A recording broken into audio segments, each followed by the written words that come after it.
Hey, want to see something really cool? This channel will bring you new videos every week. They're super interesting. So like most people, you'd probably like to go to bed at night. And like most people, you probably do, and think much about why you go to bed, or what exactly happens once you re-fast asleep. That's too bad, because sleep, it's one of life's greatest mysteries. Every night, we surrender to sleep. We close our eyes and drift into a world beyond consciousness. But what actually happens when we rest? This is the science of sleep. Why do we sleep? Sleep is not just a time of inactivity. It's a vital biological function. In fact, it's essential for every organ and process in the human body. We spend about a third of our lives asleep, and without it, our minds and bodies begin to unravel. While we sleep, the brain doesn't shut down. It reorganizes, it recharges, clears out toxins that build up during the day, and prepares us for tomorrow. The stages of sleep. Sleep happens in cycles. They're roughly 90 minutes each, and they repeat themselves throughout the night. Each cycle is made up of 4 stages. Stage 1, light sleep. You drift in and out, your muscles relax. Stage 2, your heart rate slows, and your body temperature drops. Stage 3, deep sleep, also called slow wave sleep. This is the body's time to heal. Muscles repair, the immune system strengthens. Finally, REM sleep, rapid eye movement. This is when dreams happen. The brain becomes active, almost like it's awake. Scientists think REM is vital for memory, learning, and emotional processing. It's when your brain files the day's experiences, deciding what to keep and what to forget. How does your brain know what to keep and what to forget? Well, there's still a lot scientists don't understand about sleep. But we do know that your brain processes everything you experience, and your memories are stored in your synapses. Synapses are tiny gaps between nerve cells. They allow messages to be transmitted between neurons. Picture a synapse like a road connecting to towns. The more traffic, the wider the road. The less traffic, the narrower the road. In the same way, the more you use a memory, the stronger it becomes. The less you use it, the weaker it becomes. If you don't use certain memories, your brain essentially forgets them. And this is not always a good thing. Certain traumatic memories are hard to forget, but scientists think that REM sleep might offer some relief. During REM, the brain releases chemicals that calm the mind and body.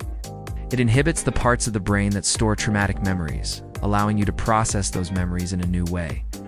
The result? You wake up feeling calmer and more at peace. What happens if you don't sleep? So we know sleep is necessary for physical and mental health. But how much do we need? Most adults need around 8 hours of sleep per night. But sleep needs vary depending on genetics, age, and lifestyle. For example, babies need about 16 hours of sleep per day, while older adults need about 7. But what happens if you don't get enough? A single sleepless night can impair memory, judgment, and mood. Go without sleep for long enough, and it can lead to hallucinations, even death. Chronic sleep deprivation is linked to obesity, diabetes, heart disease, and depression. And here's the kicker. Caffeine lingers longer than you think. So that cup of coffee you had this morning might be in your system, keeping you up by the time you want to go to bed. Sleep is not a luxury, it's a biological necessity. So let's talk about dreams. Why do we dream? There are thousands of theories out there, but we don't have a definitive answer yet. Some scientists think dreams help us process emotions or practice real-life scenarios. Others say they're just random brain activity. But regardless of their origin, dreams shape how we feel when we wake. Have you ever woken up from a nightmare drenched in sweat? Or maybe you've woken up from a pleasant dream feeling refreshed and happy? Our dreams, even if we don't remember them, leave an imprint on our subconscious.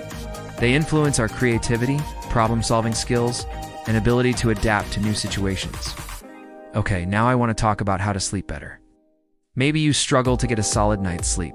You toss and turn for hours on end, staring at the ceiling. You wonder if you'll ever fall asleep. Well, you're not alone. About a third of adults report having chronic insomnia. Thankfully, there are ways to improve your sleep.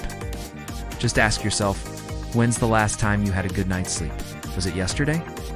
Well, if you want to sleep better tonight, start by setting a consistent bedtime. Avoid screens an hour before bed.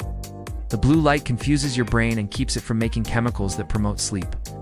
Keep your bedroom cool, dark, and quiet. Oh, and one more thing, avoid caffeine after lunch. Caffeine has a half-life of 5 to 7 hours. And by the time you want to go to bed, it could still be in your system. Sleep hygiene isn't just a trend. It's a return to what your body needs. Closing scene. So now it's morning. The sun rises through the window. You wake up, stretch. You yawn. You feel refreshed. Sleep isn't wasted time. It's where healing happens. Where memories are made, where dreams are born. And in the silence of the night, your body writes the story of a new day. If you enjoyed this episode, check out our other videos. Thank you for watching. Die. See you next time.